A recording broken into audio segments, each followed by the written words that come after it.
Visit India's first underwater tunnel aquarium at VGP Marine Kingdom, Chennai.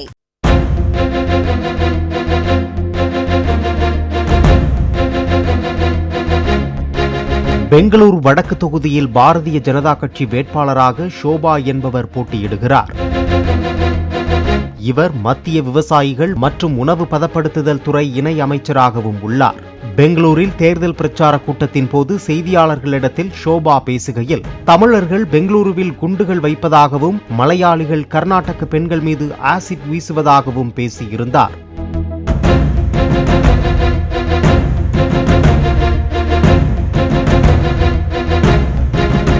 ஷோபாவின் இந்த சர்ச்சை பேச்சுக்கு தமிழகத்திலிருந்து கடும் கண்டனம் எழுந்தது. தமிழக முதல்வர் ஸ்டாலின் தன் எக்ஸ் பக்கத்தில் கடும் கண்டனத்தை பதிவு செய்தார். நாட்டின் ஒற்றுமைக்கு உலை வைப்பது போல ஷோபாவின் பேச்சு இருப்பதாகவும் தேர்தல் ஆணையம் கடும் நடவடிக்கை எடுக்க வேண்டும் என்றும் தன் பதிவில் கூறியிருந்தார்.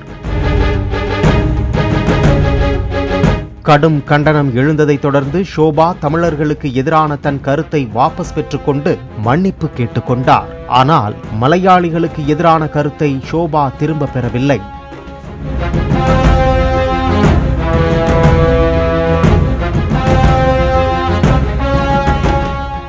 Visit India's first underwater tunnel aquarium at VGP Marine Kingdom, Chennai.